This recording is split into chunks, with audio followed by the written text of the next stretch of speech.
Hi everyone, I'm SydneyCarlston and I am in the first group for the BIO161 World Campus project. Today we are going to be going over connective tissues and we are going to break down this learning session into their functions, characteristics, types, and key vocab words. And I will have the PowerPoint I created in the description box below, as well as the link to the Quizlet, if it does not work within the PowerPoint. And we are going to get started with our learning objectives. The first one is defining connective tissue and describing its functions. Right here I have the definition, which is connective tissue is one of the four primary tissue types in the body. Is made up of cells embedded in an extracellular matrix, which includes fibers and ground substance. And then we have functions of the connective tissue, which is support, protect, bind, storage, transport, and immune defense. Our second learning objective for today is identifying major types of connective tissue. There are three main types: connective, supportive, and fluid. For our third learning objective, we have explaining the structural components, which are cells, fibers, and ground substance.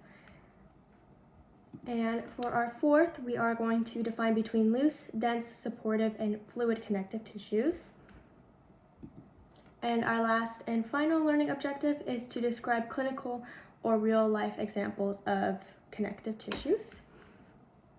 Okay, getting into the learning portion of our discussion, we have what is a connective tissue. A connective tissue supports, binds, protects, and insulates other tissues and organs. It's the most abundant and diverse type of tissue in the body. Unlike the epithelial tissue, which is tightly packed, connective tissues have a lot of space between its cells, and the space is filled with an extracellular matrix, which consists of ground substance and protein fibers. And I have the image to the right, which has the four different types of tissues: connective, epithelial, muscle, and nervous tissue.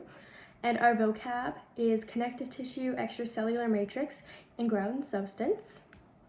Moving to our next slide, we have components of connective tissues, and every connective tissue, has three main components.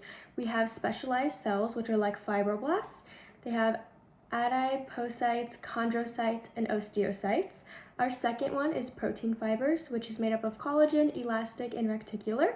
And our third is the ground substance, which is a gel-like fluid that fills space between the cells. And on the image, we have all of those different cells and the labels for them. And our vocab is a fibroblast, adipocyte, chondrocyte, osteocyte, collagen, elastin, and reticular fibers.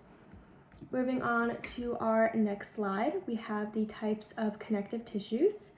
And connective tissues are classified into three main types. We have connective tissue proper, which is loose and dense; supportive connective tissue, which is cartilage and bone; and a fluid connective tissue, which is the blood and lymph system. And then right next to that image, right next to my definition, there's an image of a diagram of all of those, and there is no vocab for this slide.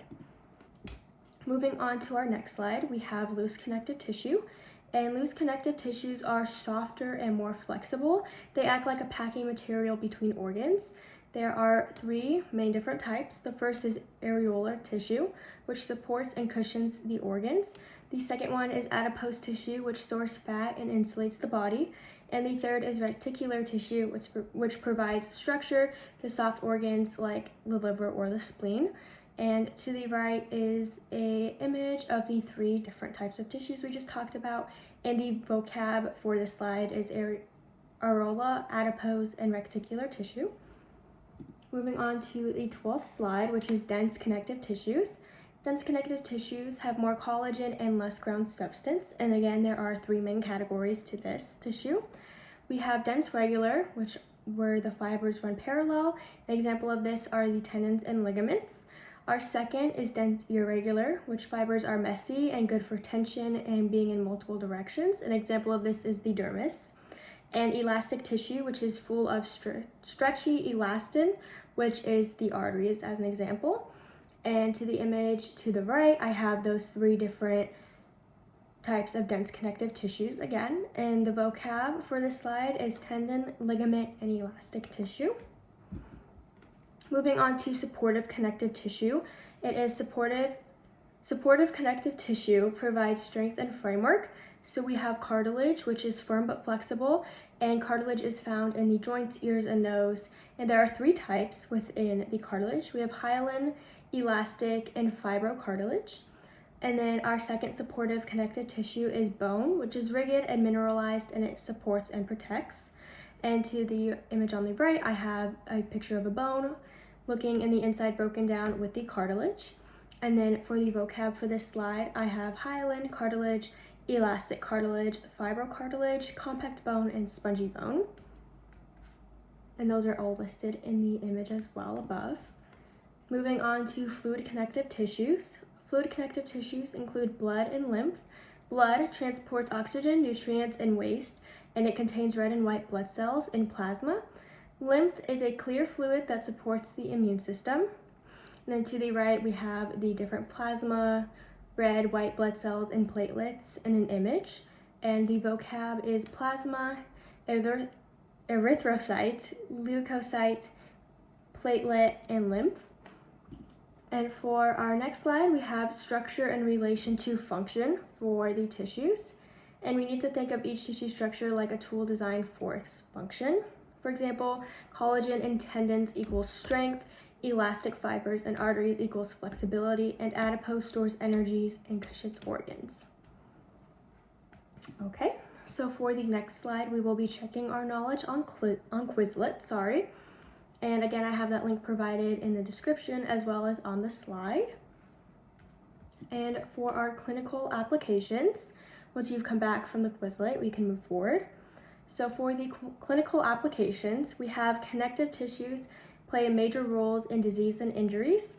And some examples are osteoporosis, which weakens the bone matrix. We have arthritis, which damages cartilage. And we have obesity, which affects adipose tissue distribution. And to the image on the right, we have an example of a osteothoracic joint and a normal joint, and that will be for osteoporosis. All right, and to wrap up our lecture video, we have some main points to go over. So our summary for this will be connective tissues are made up of cells, fibers, and ground substances. Each type includes loose, dense, supportive, and fluid tissues, and each has a unique structure and function to support the body in different ways. And that will be our lecture video for connective tissues. Thank you for watching.